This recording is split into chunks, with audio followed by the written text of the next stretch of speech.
टाशीदलेक और नमस्कार। तिब्बत टीवी के हिंदी प्रसारण में स्वागत है। तिब्बत टीवी के साप्ताहिक हिंदी समाचार में हम दर्शकों को परम पावन दलाई लामा, वर्तमान तिब्बत के परिस्थिति, निर्वासन में तिब्बत तथा तिब्बत मुक्ति साधना के संदर्भ में वैश्विक कार्यक्रमों का जानकारी उपलब्ध कराते हैं। आपके साथ मैं हूं तेंजिन पेलजोर। देखिए इस सप्ताह के प्रमुख खबर। परम पावन दलाई लामा जी ने विश्व पशु दिवस पर शाकाहार को बढ़ावा देने की अपील की। तिब्बत की राजधानी ल्हासा में जोखांग मठ के उपासना क्षेत्र को तिब्बती श्रद्धालुओं के लिए प्रतिबंधित किया गया। चीनी अधिकारियों ने 10 तिब्बतियों को तथाकथित विरोधी गिरोह का सदस्य बताकर सजा सुनाई। भारत के राष्ट्रपिता महात्मा गांधी जी के 191वीं जयंती पर केंद्रीय तिब्बती प्रशासन की ओर से श्रद्धांजलि। ब्रिटेन की 9 सांसदों ने चीनी सरकार द्वारा तिब्बत में मानव अधिकारों के उल्लंघन पर चर्चा किया। चीन द्वारा मानव अधिकार हनन पर संयुक्त राष्ट्र में 29 देशों ने बयान जारी किया। चीनी लोक गणराज्य की स्थापना दिवस पर तिब्बतियों तथा अन्य लोगों द्वारा विशाल प्रदर्शन। अमेरिका के विदेश मामले की समिति ने तिब्बत के लिए वास्तविक स्वायत्तता की समर्थन में प्रस्ताव पारित किया। अब सुनिए समाचार विस्तार से। 4 अक्टूबर 2020 को विश्व पशु दिवस पर परम पावन दलाई लामा जी ने अपने एक संदेश में लोगों से शाकाहार को बढ़ावा देने की आग्रह किया। उन्होंने कहा कि यदि इस दुनिया में केवल मनुष्य होते हैं और पशु लुप्त हो जाते हैं तो ये दुनिया बेहद अकेली हो जाएगी। विशेषकर ठंडे मौसम वाले क्षेत्रों जैसे उत्तरी तिब्बत और मंगोलिया में लोगों की आजीविका पशुओं पर निर्भर करती है, जबकि भारत जैसे देशों में सब्जियों की प्रचार आपूर्ति है और जिसे शाकाहार के लिए भी जाना जाता है। उन्होंने कहा कि शाकाहार को विश्व के सभी हिस्सों में प्रोत्साहित करना चाहिए। If our world, only human being, other animal disappear, then we really will feel very lonely. So these animals are something like the ornament of our world, including birds, fish, and including flying, different fly, different color, very beautiful.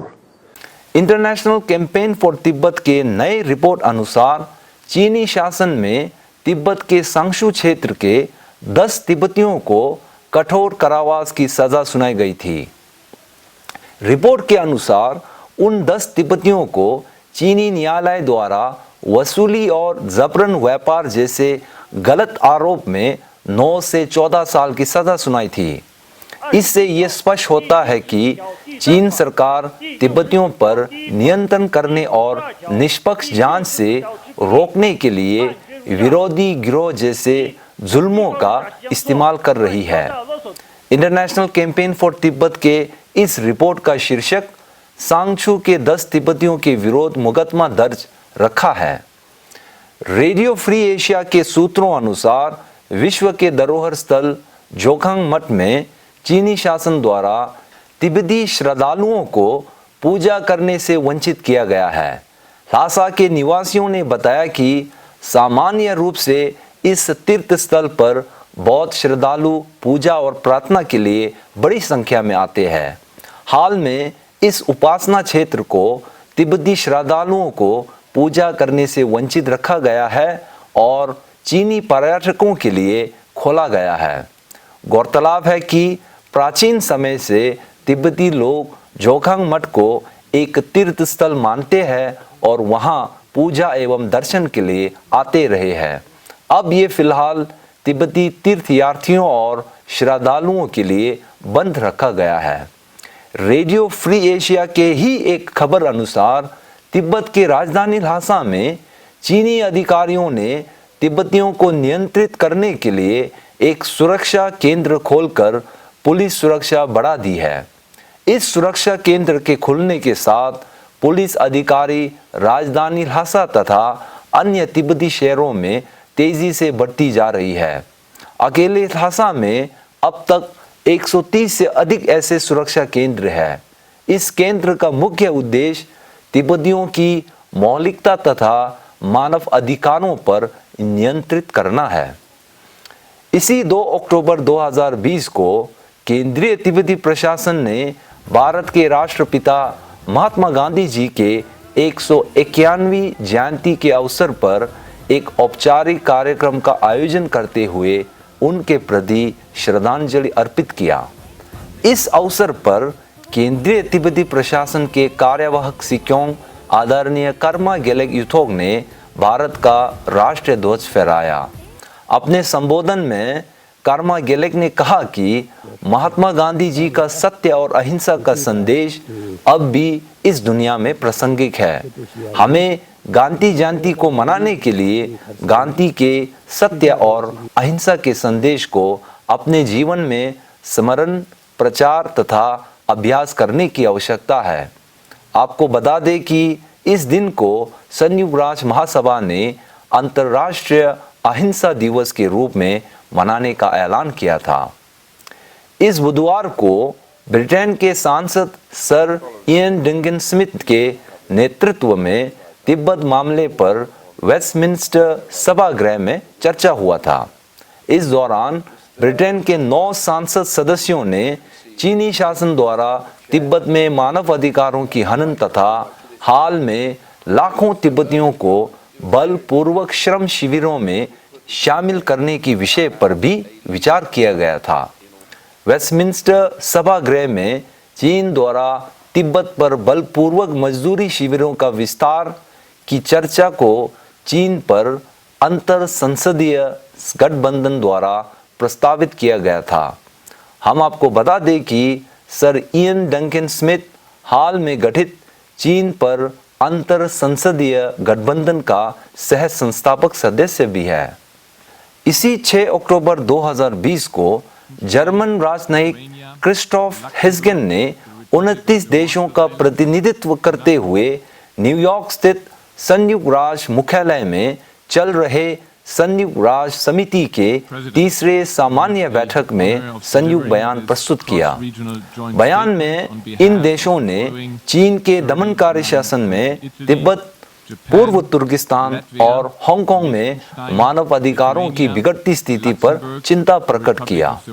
उन्होंने विशेषकर चीनी शासन से तिब्बतियों तथा युगुरों की मानव अधिकारों का सम्मान करने की अपील की।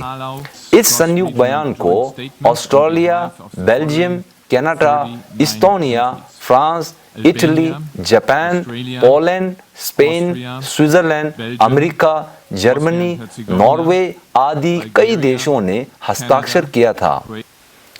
1 अक्टूबर 2020 को चीनी लोक गणराज्य की स्थापना दिवस पर तिब्बतियों, युगुरों, दक्षिण मंगोलियाई, हांगकांग तथा लोकतंत्र कार्यकर्ताओं के संयुक्त तत्वाधान में विशाल प्रदर्शन का आयोजन किया था।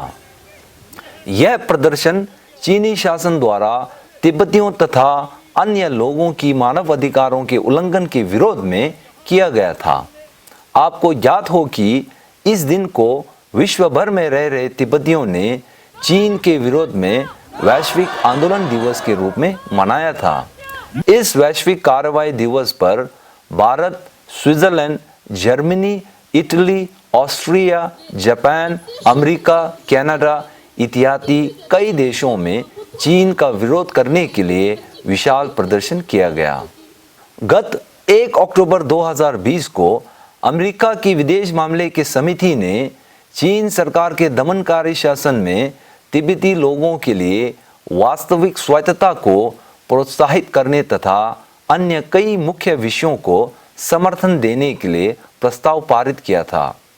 इस प्रस्ताव को समिति ने सर्वसम्मति से इसलिए मंजूरी दी है क्योंकि चीन शासन ने तिब्बती लोगों की अनूठी पहचान को मिटाने का अभूतपूर्व कदम उठाया है। यह द्विदलीय प्रस्ताव चीनी शासन में तिब्बती लोगों के लिए वास्तविक स्वायत्तता के महत्व तथा परम पावन दलाई लामा जी का विश्व शांति के प्रचार के लिए कार्यों की वकालत करने की संकल्प लेता है। इसी के साथ आज का खबर यही समाप्त होती है। अगले हफ्ते हम फिर मिलेंगे। मुझे दीजिए आज्ञा। नमस्कार।